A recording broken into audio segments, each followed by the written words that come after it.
21 ವರ್ಷಗಳ ಹಿಂದೆ ನಡೆದಂತಹ ಕಾರು ಕಳವು ಪ್ರಕರಣಕ್ಕೆ ಸಂಬಂಧಪಟ್ಟಂತೆ ನ್ಯಾಯಾಲಯದಲ್ಲಿ ವಿಚಾರಣೆಗೆ ಹಾಜರಾಗದೆ ತಲೆಮರೆಸಿಕೊಂಡಿದ್ದ ಆರೋಪಿಯನ್ನು ದಕ್ಷಿಣ ಕನ್ನಡ ಜಿಲ್ಲೆಯ ಪುತ್ತೂರು ನಗರ ಠಾಣಾ ಪೊಲೀಸರು ಬಂಧಿಸುವಲ್ಲಿ ಯಶಸ್ವಿಯಾಗಿದ್ದಾರೆ. ಮಂಗಳೂರಿನ ಕದ್ರಿ ನಿವಾಸಿ ಸುಧೀರ್ ಪ್ರಭು ಬಂಧಿತ ಆರೋಪಿಯಾಗಿದ್ದಾನೆ.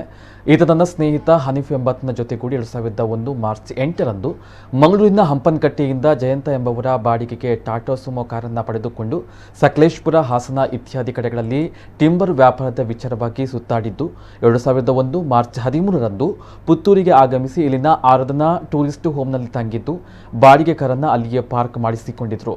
ಬಳಿಕ ಚಾಲಕನಿಗೆ ಬಾಡಿಗೆ ನೀಡದೆ ಆತನನ್ನ ಅಲ್ಲಿಯೇ ತಂಗಲು ಹೇಳಿ ಅದೇ ದಿನ ಸಂಜೆ ಚಾಲಕ ಇಲ್ಲದ ಸಮಯದಲ್ಲಿ ಕಾರನ್ನು ಕಳವು ಮಾಡಿಕೊಂಡು ಪರಾರಿಯಾಗಿದ್ದ ಎನ್ನಲಾಗಿದೆ. ಈ ಬಗ್ಗೆ ಕಾರು ಚಾಲಕ ನೀಡಿದ ದೂರಿನಂತೆ ಪುತ್ತೂರು ಪೊಲೀಸರು ಪ್ರಕರಣವನ್ನು ದಾಖಲಿಸಿಕೊಂಡು ತನಿಖೆ ನಡೆಸಿ ಆರೋಪಿಗಳಾದ ಸುಧೀರ್ ಪ್ರಭು ಮತ್ತು ಹನೀಫ್ರನ್ನ ಬಂಧಿಸಿ ನ್ಯಾಯಾಲಯಕ್ಕೆ ಹಾಜರುಪಡಿಸಿದ್ರು. ನ್ಯಾಯಾಲಯದಲ್ಲಿ ಜಾಮೀನು ಪಡೆದ ಆರೋಪಿಗಳು ಬಳಿಕ ವಿಚಾರಣೆಗೆ ಹಾಜರಾಗದೆ ತಲೆಮರೆಸಿಕೊಂಡಿದ್ರು. ನ್ಯಾಯಾಲಯ ಅವರಿಗೆ ವಾರೆಂಟ್ ಅನ್ನು ಜಾರಿಗೊಳಿಸಿತ್ತು. ತಲೆಮರೆಸಿಕೊಂಡಿದ್ದ ಆರೋಪಿಗಳ ಪೈಕಿ ಹನೀಫ್ನನ್ನ 2018ರಲ್ಲಿ ಪೊಲೀಸರು ಬಂಧಿಸಿ ನ್ಯಾಯಾಲಯಕ್ಕೆ ಹಾಜರುಪಡಿಸಿದ್ರು. ಇದೀಗ ಇನ್ನೋರ್ವ ಆರೋಪಿ ಸುಧೀರ್ ಪ್ರಭುವನ್ನ ಬಂಧಿಸಿ ನ್ಯಾಯಾಲಯಕ್ಕೆ ಹಾಜರುಪಡಿಸಿದ್ದಾರೆ. ಪುತ್ತೂರು ನಗರ ಠಾಣೆಯ ಎಎಸ್ಐ ಚಂದ್ರ ಮತ್ತು ಎಚ್ಸಿ ಪರಮೇಶ್ವರ ಅವರು ಆರೋಪಿಯನ್ನ ಮಂಗಳೂರಿನಲ್ಲಿ ಬಂಧಿಸುವಲ್ಲಿ ಯಶಸ್ವಿಯಾಗಿದ್ದಾರೆ.